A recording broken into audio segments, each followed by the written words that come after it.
শুক্রবার গভীর রাতে এইভাবেই উত্তপ্ত হয়ে উঠল জাহাঙ্গীর মহল্লা এলাকা। আসানসোল উত্তর থানার অধীনে জাহাঙ্গীর মহল্লা পুলিশ ফাঁড়িতে হামলা চালায় একদল উন্মত্ত জনতা। আসবাবপত্র থেকে শুরু করে ফাঁড়ির ভিতর যা যা ছিল সব ভেঙে তছনছ করে দেয়া হয়েছে। বাদ যায়নি কম্পিউটার, সিসিটিভি ক্যামেরাও। ইটের আঘাতে বেশ কয়েকজন পুলিশ কর্মীও আহত হয়েছেন। মুখ্যমন্ত্রী শুভেন্দু অধিকারী নির্দেশের পর উচ্চ শব্দে লাউডস্পিকার বাজানো নিয়ে প্রশাসনের তরফে বিভিন্ন এলাকায় প্রচার শুরু করা হয়েছিল, যা মেনে নিতে পারেনি একাংশ।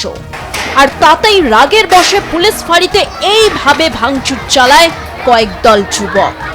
ঘটনার পিছনে দুষ্কৃতীদের হাত রয়েছে। সাধারণ মানুষকে এই বিষয়ে না জড়ানোর আবেদন জানান আসানসোল উত্তরের বিজেপি বিধায়ক।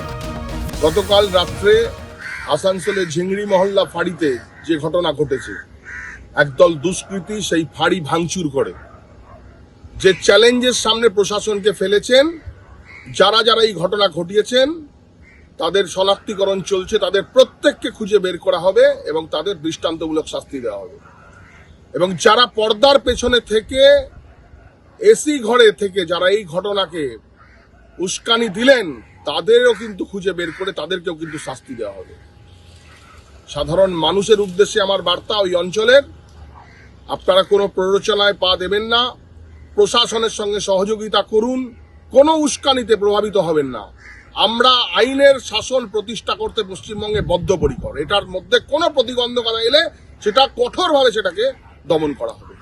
আপনারা সবাই সাধারণ মানুষরা এটার মধ্যে পড়বেন না। সাধারণ মানুষ এই ঘটনা ঘটায়নি, কিছু দুষ্কৃতী এই ঘটনা ঘটিয়েছে আমি মনে করি, এবং যারা ঘটিয়েছে এবং যারা ঘটানো করিয়েছে তাদের বিরুদ্ধে যা যা করণীয় সমস্ত প্রশাসন করবে, প্রশাসনকে সহযোগিতা করবে। খবর পেতে ঘটনাস্থল পরিদর্শনে যান স্থানীয় কাউন্সিলর। তার কথায়, সাধারণ মানুষকে রক্ষার দায়িত্ব যাদের কাঁধে, তাদেরকেই যদি আক্রান্ত হতে হয় তাহলে শান্তি কিভাবে বজায় থাকবে? পরিস্থিতি পুরোপুরি নিয়ন্ত্রণে না আসা পর্যন্ত সবাইকে ঘরে থাকার পরামর্শ দেন তিনি। देखिए, हम लोग बाजार में थे, खबर हम लोग लगाए, पुलिस प्रशासन को हम लोग फ़ोन लगाए तो बोला हम लोग का फाड़ी पूरा चूर भाग हो गया है। तो हम जब खबर लगाए हैं तो साथ में जो इलेक्शन हुआ है तो हमारे फौज लोग है ही, तो मक्खू मोहल्ला वगैरह मस्जिद की तरफ, उधर नया मोहल्ला नूरानी मस्जिद वगैरह सब जगह में जाकर के जो लोग जिस ढंग से मतलब मामला तो यहाँ पर ही हुआ, जो लोग आए हैं वो तो निंदनीय है। देखिए, प्रशासन और कानून को हाथ में कोई भी लेगा तो कानून अपना काम करेगा। तो जो लोग अगर ऐसा किया उसको नहीं करना चाहिए, क्योंकि देखिए ये तो फाड़ी पुलिस तो आपका सेवा के लिए है। अगर कुछ घटना घटना है तो आपका पुलिस ही तो प्रोटेक्शन देता है ना, तो आप पुलिस का ही जो फाड़ी है अगर उसको छूभांग करिए तो ये भी ठीक नहीं है, ये निंदनीय है। जो लोग ऐसा किया है गलत है, नहीं करना चाहिए। इसका वजह से आसनसोल शहर का लॉ एंड ऑर्डर बिगड़ गया है। हम लोग सारे काउंसिलर लोग परेशान हैं, सब जगह से फ़ोन आ रहा है, किसी का कहीं भाई फंसा हुआ है, किसी का कोई लोग घर में अगर है तो घर से निकल नहीं पा रहे हैं, दहशत का माहौल है। तो मैं उन तमाम लोगों को कहना चाहता हूँ कि आप लोग जो लोग हैं घर में ही रहें, घर से ना निकलें। और अगर किसी किसी को कोई मामला है तो प्रशासन का और कोऑपरेट करें, आप लोग भी अमन शांति बनाएं। পুলিশ সূত্রে খবর, শুক্রবার রাতে আচমকাই শতাধিক যুবক জাহাঙ্গীর মহল্লা পুলিশ ফাঁড়িকে ঘিরে ফেলে। প্রথমে শুরু হয় ইট বৃষ্টি। কয়েকশো লোক একসঙ্গে ফাঁড়ির দিকে ইট পাটকেল ছুড়তে থাকে। সংখ্যায় কম থাকা পুলিশ কর্মীরা প্রথমে পরিস্থিতি সামাল দেওয়ার চেষ্টা করলেও পরে প্রাণ ভয়ে ফাঁড়ি ছেড়ে পালিয়ে যেতে বাধ্য হন বলে খবর স্থানীয় সূত্রে। এরপরে উত্তেজিত জনতা ফাঁড়ির ভিতরে ঢুকে ব্যাপক ভাঙচুর চালায়।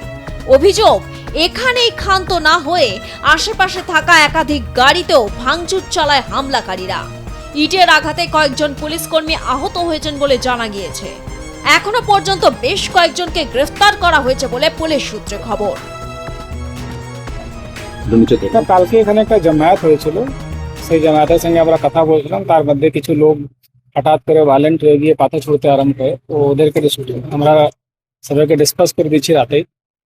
কোন রেড চলছে, আমরা অ্যারেস্ট করেছি, যারা যারা ইনভলভ আছে প্রত্যেককে চিহ্নিত করা হচ্ছে। কতজন পুলিশ পার্সোনাল ইনজুর্ড হয়েছিল স্যার? পুলিশ পার্সোনাল সামান্য কিছু লেগেছে, 5-6 জনের, আমরা দেখছি মাথা লেগেছে। এখনো পর্যন্ত অ্যারেস্ট বা ডিটেইন কতজন? 7 জনকে এখনো পর্যন্ত আমরা করেছি ডিটেইন, তো ওদেরকে অ্যারেস্ট করা হবে। আরো অনেক লোক আইডেন্টিফাই করা হয়েছে, যারা যারা করেছে প্রত্যেককে ধরা হবে। পরিস্থিতি নিয়ন্ত্রণ করতে কি গুলি বা ফায়ারিং না কিছু করতে হয়নি, আপনি তো এলাকা দেখতে পারেন, সে কিছু করতে হয়নি। सर वो हिंदी देखो सर हिंदी सर ये जो আসানসোলে জাহাঙ্গীর মহল্লা পুলিশ ফাঁড়িতে হামলার ঘটনার তীব্র নিন্দা জানিয়েছেন বিজেপি বিধায়ক তথা নারী ও শিশু কল্যাণ মন্ত্রী অগ্নিমিত্রা পাল। তিনি স্পষ্ট জানিয়ে দিয়েছেন, পুলিশ আর ঠুটো জগন্নাথ হয়ে থাকবে না।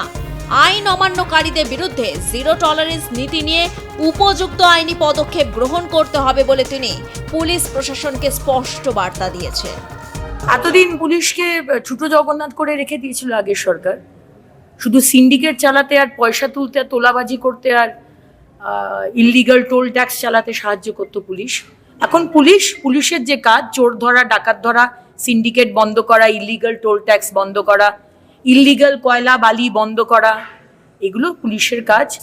টেররিজম বন্ধ করা, বদমাইশ লোকেদের শাস্তি দেওয়া, মহিলাদের উপর অত্যাচার না হয় দেখা, এটা পুলিশ করবে। পুলিশের যে কাজ পুলিশ করবে, আমাদের যে কাজ আমরা করব, আর মানুষের যে কাজ সে মানুষকে সেটা করবে।